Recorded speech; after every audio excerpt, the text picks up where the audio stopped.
नेत्र के लिए शिव महापुराण की कथा कर रही है महाराज।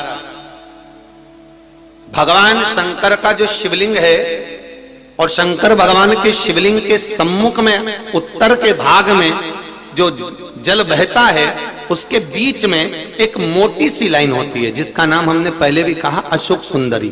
शंकर भगवान की 6 लड़कियों में से 5 लड़कियों का नाम है जया, विषहरा, सामरीवारी, दोतली, देव और शंकर जी की 6ठी लड़की है अशोक सुंदरी। महाराज ये अशोक सुंदरी का जन्म काशी में हुआ था, जिस काशी का नाम पहले नंदनवन था। क्या नाम था? नंदनवन। उस काशी में अशोक सुंदरी का जन्म अर्थात माता पार्वती को भगवान भ्रमण कराने के लिए जब पार्वती मैया बोली आज मेरा मन कर रहा है कि अपन नंदनवन चलते, तो भगवान शिव काशी ले गए पार्वती मैया। और वहां उन्होंने एक वृक्ष को सम्मुख में बैठकर माता जगत जननी जगदम्बा माता पार्वती ने उस वृक्ष की साक्षी में उस वृक्ष से एक कन्या को प्रकट करा जिसका नाम शोक को दूर करने वाली अशोक सुंदरी। महाराज जो शोक को दूर कर दे, दुख को दूर कर दे, उस कन्या को प्रकट किया।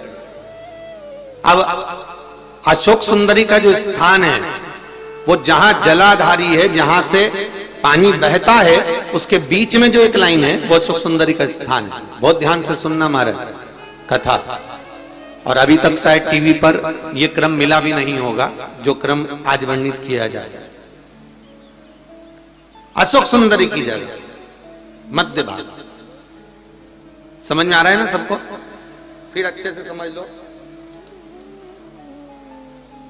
ये शिवलिंग, ठीक है, ये जलाधारी जहां से पानी नीचे गिरता है, ये दोनों पूरा गोल भाग, यहां से पानी नीचे जा रहा है, तो इसके बीच में जहां से पानी जाता है उसके बीच में जो स्थान है वो अशोक सुंदरी का स्थान है, शिव जी की बेटी का स्थान। अब शंकर जी की जो बेटी का मध्य भाग में स्थान है अशोक सुंदरी का, वहां पर आपको शहद की 7 बिंदी रखना है। और जो ये शिवलिंग रखा है, इस शिवलिंग के तुम पीछे की ओर बैठे हो, यहां बैठे हो ना आप दक्षिण में, तो यहां बैठे हो, तो पीछे का जो शिवलिंग का भाग है इस पे आपको चंदन का लेपन करना। महाराज शिवलिंग के पीछे के भाग में अर्थात जहां आप बैठे हो पूरे शिवलिंग पर चंदन नहीं लगाना, जहां आप बैठे हो उसके सम्मुख भाग में आपको चंदन का लेपन करना है। महाराज एक पीला चंदन होता है और एक लाल चंदन होता है।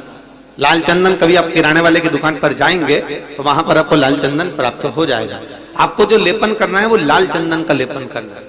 आपको पहले भी कथा में बताया कि शंकर भगवान को कुंकू नहीं चढ़ता, रोली नहीं चढ़ती, क्योंकि बाबा को अगर चढ़ता है तो लाल चंदन चढ़ता है। तो लाल चंदन का आप जब लेपन कर दें, लेपन करने के बाद शहद की 7 बिंदी आपको अशोक सुंदरी वाली जगह पर रखना है। महाराज रखने के बाद बाबा से विनती करना है और चंपेश्वर महादेव का स्मरण करना है।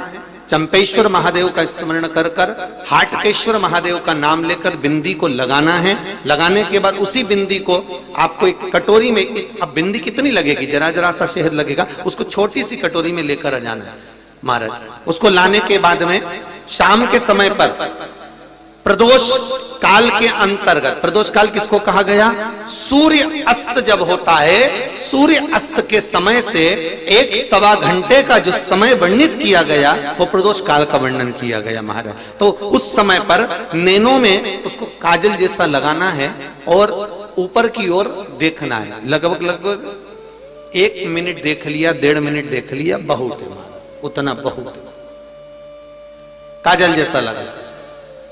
एक कटोरी में जो तुमने चंदन लगाया है उस चंदन को निकाल कर लाना है और आंखों के नीचे भाग में उसको समर्पित करना है। महाराज ये 2-3 चीजों में काम आता है। एक तो नेत्र की ज्योति बढ़ाने के लिए, जो चश्मे वाले नंबर हैं उसको उतारने के लिए। दूसरा, नेत्रों के नीचे जो कालापन आ जाता है उसको मिटाने के लिए इसका प्रयोग किया जाता है। महाराज तीसरा, इस शहद का प्रयोग नारी के जो रजो धर्म से जुड़ी हुई तकलीफें होती हैं, नारी के रजो धर्म से जुड़ी हुई जो प्रॉब्लम होती है उसमें भी ये शहद काम आता है। महाराज इस शहद का केवल प्रदोष काल के समय इसको चाट लिया जाता है, तो उससे भी नारी के जो रजोधर्म से जुड़े हुए प्रॉब्लम होती है उसमें भी उसको अंतर आ जाता है। तो हाटकेश्वर महादेव और दूसरा जम के बोलिए चंपेश्वर महादेव, इसका स्मरण आपको करना है, इसको धारण कर कर आप सुख को प्राप्त कर। तो भगवान शिव देने वाला है, बस आपको प्राप्त करने का एक स्थान, शंकर को रिझाने की एक जगह, शिव को प्राप्त करने का एक स्थान होता है जहां से हम शिव को प्राप्त कर सकते हैं, जहां से हम शंकर को प्राप्त कर सकते हैं।